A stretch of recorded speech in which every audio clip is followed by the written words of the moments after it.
성도 여러분, 좀 미안한 말씀입니다만은 제가 경험한 이야기를 한 가지 하려고 합니다. 제가 63년에 어려운 환경 속에서 처음으로 미국 유학을 가게 됩니다.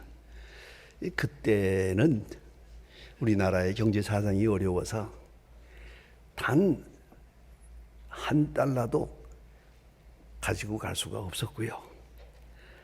물론 돈을 송금하는 일도 없었고 뭐 그런 때입니다. 미국에서 후울 장학금을 줘야 됩니다.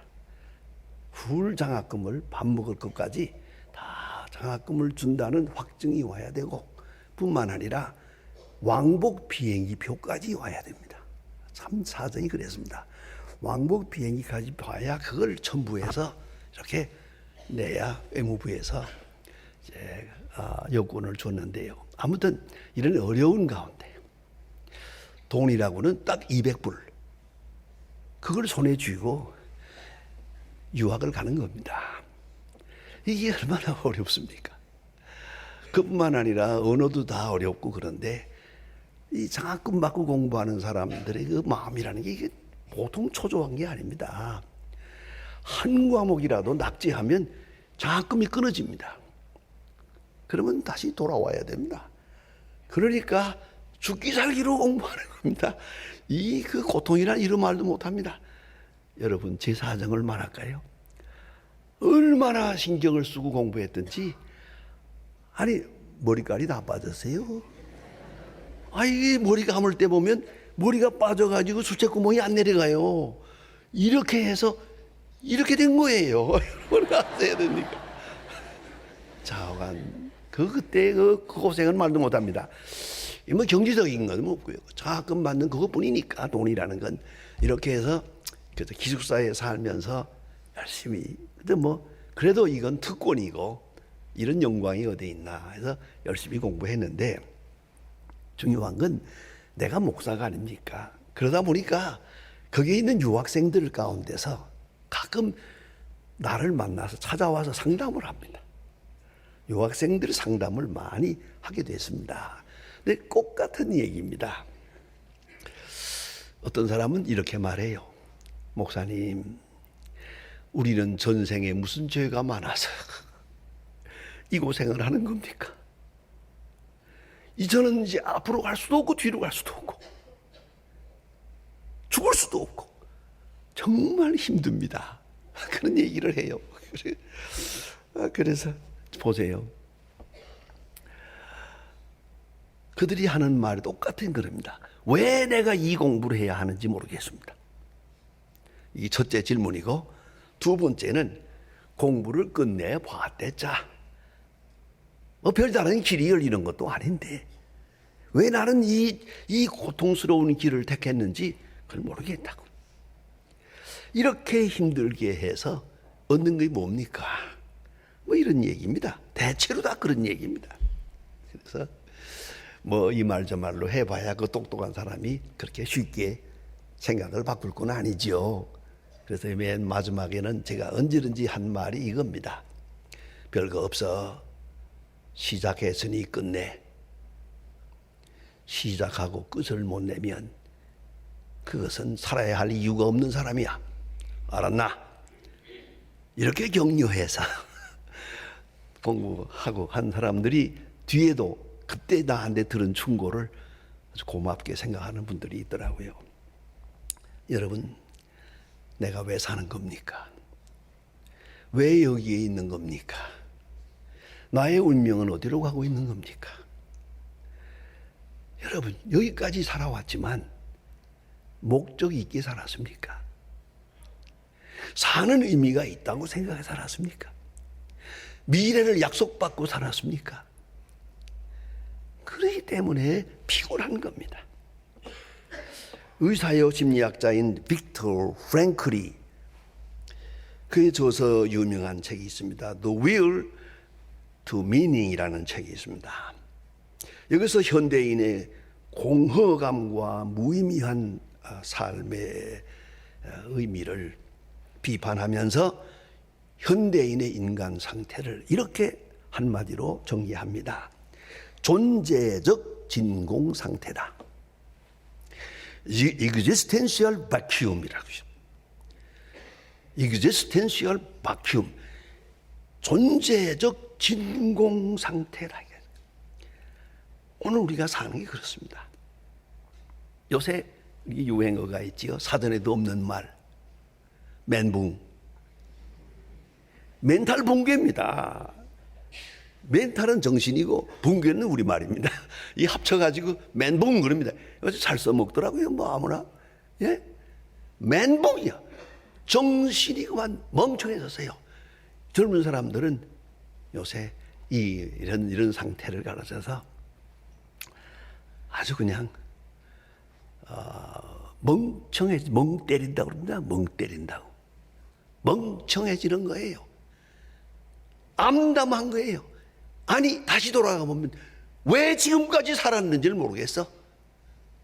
그리고 앞으로는 더더욱 모르겠어요. 프랭클은 말합니다. 인간은 동물과 달라서 충동이나 본능에 의해서 살아가는 게 아니라고요. 동물은 본능대로 살고 충동대로 살면 됩니다. 아주 그 삶이 정확합니다만은 사람은 그렇지 않아요. 먹는다고 사람입니까? 잔다고 사람입니까? 그렇지 않잖아요. 전통과 관습과 가치관에 의해서 사는 그것만 가지고는 절대로 만족할 수도 평안할 수도 없는 존재입니다. 다시 말하면 스스로 선택하고 스스로 책임을 지며 살아가야 합니다. 여기서 불안에 떨게 됩니다. 인간 스스로 선택하며 무엇을 선택한지도 모르지만 자기 운명에 대한 책임을 지지 못할 때 우리는 우울증에 빠집니다. 우울증이란 정신적 사살입니다. 몸은 멍청하게 살아있지만 정신적으로는 죽었어요. 존재적 의미로서는 진공이요. 죽었단 말이에요. 그 멍청하게 그렇게 남은 세월을 살아갑니다. 서서히 그렇게 가고 있습니다. 오늘 성경에 보면 베드로라고 하는 제자가 나타납니다. 예수님의 제자입니다. 갈릴리 어부로 있다가 그 예수님의 부름을 받고 예수님의 제자뿐만 아니라 수지자까지 됐고요. 예수님 십자가 지시기 전에 내가 십자가를 지겠다라고 말하니까 아니 옳시다 그런 일 없을 겁니다. 아주 만유하고 구원하던 그런 사람입니다. 그리고 제가 예수님과 같이 죽겠습니다. 맹세까지 했습니다. 그러나 십자가가 딱 다가올 때 그는 예수를 3번이나 모른다고 하는 사람이 됩니다. 얼마나 초라합니까? 예?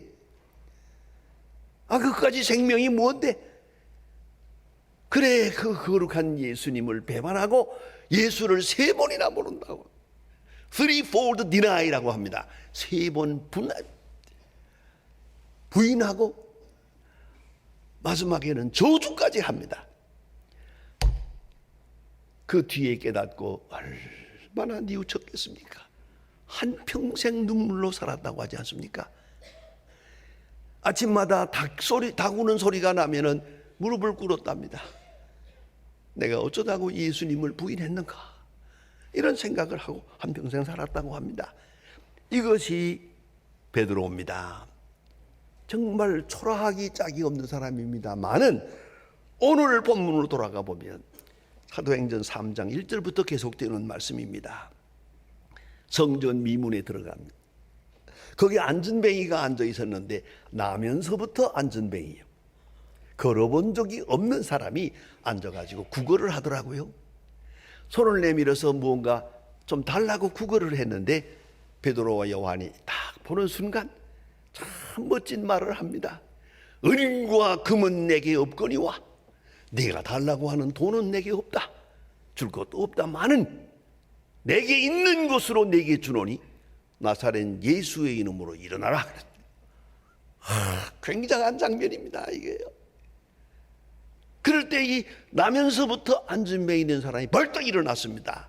자, 이 엄청난 사건, 사도행전의 핵심이 되는 사건입니다. 이 큰 사건 앞에 가만히 생각해 보세요. 전 늘 내가 목사이기 때문에 이런 생각을 합니다. 안진뱅이가 놀랐을까? 베드로가 놀랐을까? 안진뱅이가 본래 뭐 일어나게 해달라고 했던 게 아니거든요. 기대했던 거 아니에요. 안진뱅이는 돈 몇 푼 달라고 한 거예요. 그런데 벌떡 일어나게 됐어요. 뭐 놀랐겠죠. 하지만 내가 보는 데는 베드로가 더 놀랐을 것 같아요. 어찌 이런 일이 있는 거야? 내 앞에서 어떤 이런 사건이 있을 수 있는가?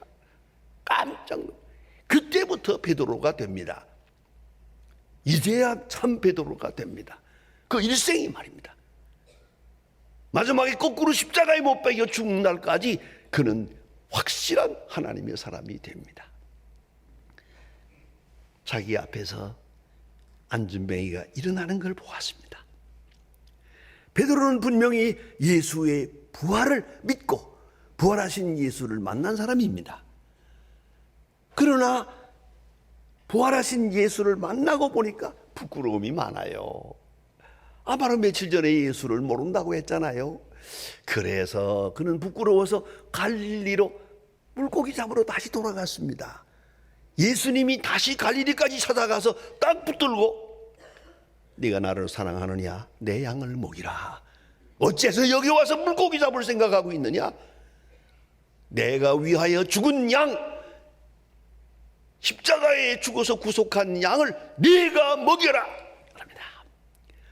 그래서부터 베드로가 용기를 내서 한평생을 주님께 바치게 됩니다. 특별히 오늘 중요한 말씀은 부활하신 예수께서 나와 함께 계시고, 더더욱 중요한 것은 부활하신 예수님께서는 나의 모든 허물을 덮어주시고 나의 모든 나약함을 다 개의치 아니하시고 오늘도 나를 통해 역사한다. 나를 통해서 주님이 친히 역사한다는 그 감격을 가지게 될 때 그의 기쁨과 그 용기는 대단합니다. 오늘 용기가 이거 있습니다. 예. 여전히 핍박은 있습니다. 환난이 있습니다. 고통이 있습니다. 많은 어려움이 있습니다만은 상황은 다른 바가 없습니다만 베드로는 딴 사람입니다. 베드로의 마음은 딴 사람입니다. 그리고 오늘 큰 핍박이 나타나잖아요. 공회에 끌려가서 당장 그 자리에서 죽을 수도 있는 이런 어려운 시간에 그 앞에 있어요. 이 공회가 뭡니까? 예수님이 끌려가서 재판을 받던 곳이에요. 바로 그 뒤에서 자기가 예수를 3번이나 모른다고 했던 바로 그 장소예요. 거기 끌려가서 담대하게 말합니다. 하나님 앞에서 너의 말을 들어야 오느냐, 사람의 말을 들어야 오느냐, 너희가 판단하라. 멋진 말을 합니다. 하나님 앞에서. 여러분, 이것이 베드로에게 있었던 용기입니다. 하나님 앞에서, 그 사람 앞에서가 아닙니다. 십자가 사건, 하나님의 경륜 속에 있고 부활하신 예수님 지금 나와 함께 계시고, 그래서 과거에 3번이나 예수를 모른다고 했던 그 부끄러운 것 다 지워버리고 불식하고 오늘 그리스도께서 나와 함께 계시고 동시에 저 앞에 이 죽음을 넘어서서 나를 기다리고 계시는 주님을 바라보고 있습니다. 하나님 앞에서. 여러분, 얼마나 중요한 얘기입니까? 한순간도 잊지 마세요. 하나님 앞에서. 하나님 앞에서 행동하고 하나님 앞에서 가고 오고 하나님 앞에서 말하고 하나님 앞에서 생각하고 잠시도 하나님 앞에 있다는 걸 잊지 마세요. 94세가 된 빌리 그레함 목사님이 책을 썼습니다. 그 책의 제목이 내 마음에 들어요. Nearing Home. 집으로 가까이 가고 있다. 여러분, 나이가 얼마든지 상관없습니다. 우리는 점점 가까이 가고 있습니다. 하나님 앞으로 가까이 가고 있습니다. 그런 거로 우리는 오늘도 주님 앞에 선 모습으로 살아가야 됩니다. 하늘나라를 환히 바라보면서 살아야 됩니다. 그 유명한 이야기가 생각이 납니다. 요셉이 형님들에게 팔려서 애굽으로 가서 애굽의 보디발이라고 하는 그 신위대 군인의 집에 노예로 있을 때 30세 청년입니다. 이런 건강한 청년이 노예로 그 집에 들어가 있었는데 그 보디발의 아내가, 그러니까 주인의 아내죠. 이게 이 노예, 이 건강한 청년이 마음에 들어서 자꾸 유혹을 합니다. 유혹을 해도 요셉은 거들어 보지 않았습니다. 뭐 옛날에 도덕적으로 보면 이거 별일이 아닙니다만은, 그러나 아닙니다. 요셉은 아닙니다. 어느 날인가 요셉이 방에 있는데, 혼자 있는데, 전설에 의하면은 보디발의 아내가 요염한 옷을 입고 들어왔어요. 그 유혹을 하는 거예요. 그러니까 이런데 안 됩니다 하고 말했더니 아무도 못 보는데, 우리 둘밖에 없는데 상관없다고 그랬습니다. 그러니까 보디발이 아내가 이렇게 유혹을 하니까 요셉이 말하기를, 아니요, 하나님은 보고 계십니다 라고 말했어요. 그랬더니 이 보디발의 아내가 생각하는 하나님은 여호와 하나님이 아니거든요. 우상이거든요. 그러니까 그 옆에 우상이 있어요. 그 우상을 치마를 벗어가지고 딱 씌워놓고 보라고 못 보지 않느냐, 괜찮다고 이러고 유혹을 했습니다. 그때 유명한 말을 합니다. 당신이 믿는 저 우상은 못 보지만 내가 믿는 하나님은 우에 계셔서 나와 당신을 다 보고 계십니다 라고 하고 뿌리쳤어요. 결국은 그는 감옥에 갔고, 감옥에 간 것으로 해서 애국의 총리 대신이 되는 경우가 되지 않습니까? 여러분, 하나님 앞에서 요새 가만히 생각하면 참 우리 주위에 복잡한 문제들이 다 어디서 오느냐. 양심을 버렸어요. 사람의 눈을 버렸어요. 아니, 하나님 앞에서 행하지 못했어요. 하나님 앞에서 생각하고. 오늘 이 베드로라는 사람은 오늘 성경에 보니까 그런 말씀하잖아요. 아주 기탄 없이 말했다, 거침없이 말했다는 것이죠. 근데 오늘 성경에 보니까 불황무식한 줄 알았는데, 그런 말이죠. 이 말이 헬라 말로 보면 너무 재밌습니다. 아그라마토이, 글도 읽을 줄 모르는 사람이다, 문맹이란 말이에요. 이런 무식한 갈릴리 어부인 줄 알았는데 어떻게 이런 굉장한 권세 있는 역사를 이룰 수 있느냐 하는 것이죠. 왜요? 하나님 앞에 용기가 있어요. 어차피 우리는 하나님 앞으로 가고 있어요. 그러므로 하나님 앞에 있는 의식으로 남은 생을 살아가야 합니다. 그는 아십니다. 그는 감찰하십니다. 그 앞에 부끄러움이 없도록, 아니 그의 은혜에 감사하며 베드로처럼 로마의 원형극장에서 죽어간 순교자의 유작 가운데 이런 말이 있습니다. 나를 저주하시오. 당신들이 저주하면 할수록 더 하나님의 사랑을 느낄 것입니다. 나에게 침을 뱉으십시오. 나는 사랑의 숨결을 뿜어낼 것입니다. 나를 찌르시오. 나는 사랑한다고 절규할 것입니다. 나를 짐승의 먹이로 던지시오. 나는 사랑의 제물이 될 것입니다. 나를 불태우십시오. 나는 사랑의 열기로 당신의 증오를 녹일 것입니다. 이런 글이 남아 있습니다. 여러분, 잠시라도 잊지 마십시오. 하나님 앞에서 우리는 어차피 하나님 앞으로 가야 합니다. 그런 운명 속에서 오늘을 생각하십시다. 그러면 나는 너무 소중합니다. 내가 베드로가 아니고 바울이 아니라도 하나님이 나와 함께 계시고 나를 통해 역사하시는 것을 느끼게 될 것입니다. 하나님은 위대한 역사를 이루어가고 계십니다. 그런 거로 항상 하나님 앞에서 나 자신을 소중히 여기고 살아야 합니다. 순간순간을 소중히 여겨야 합니다. 한순간이 얼마나 소중합니까? 제가 주일마다 차를 몰고 이쪽으로 올 때 생각합니다. 하나님께 감사합니다. 이거 아무에게나 있는 일이 아니잖아요. 특별한 일이 아니에요. 오, 하나님 감사합니다. 다음 주일날 내가 다시 여기에 올는지 모르지만 오늘은 감사합니다. 하나님 앞에서 하나님이 주신 은혜에 응답하면서 담대하게 삽시다. 요새 너무 비겁한 사람이 많아요. 아주 멘붕 걸린 사람이 많아요. 아마 죽고 싶은 사람 많아요. 왜 살아가지고 저렇게 부끄럽게 살아야 하는지 모르겠어요. 왜 그랬을 거예요? 사람 앞에서 했거든. 사람의 눈치를 보았어요. 아니요. 사람이야 뭐라고 했든 상관없어요. 하나님 앞에서 정정당당하게 영광되게 그렇게 사는, 그것이 바로 그리스도인의 모습입니다. 기도하십시다. 하나님 아버지, 오늘 아침도 저희들을 깊은 잠에서 깨워주시고 이른 아침 성전으로 불러주심을 감사합니다.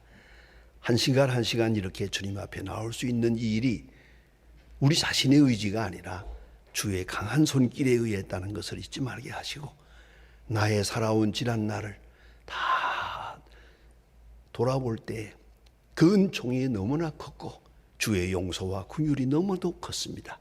하나님 아버지, 오늘 이 시간 하나님 앞에 있는 내 모습을 보게 하시고 얼마나 소중한 존재임을 알아서 남은 시간 또 주 앞에 갈 때까지 더욱더 온전하게, 좀 더 밝게, 좀 더 충만한 중에 살아가게 하옵소서. 예수님의 이름으로 기도합니다. 아멘.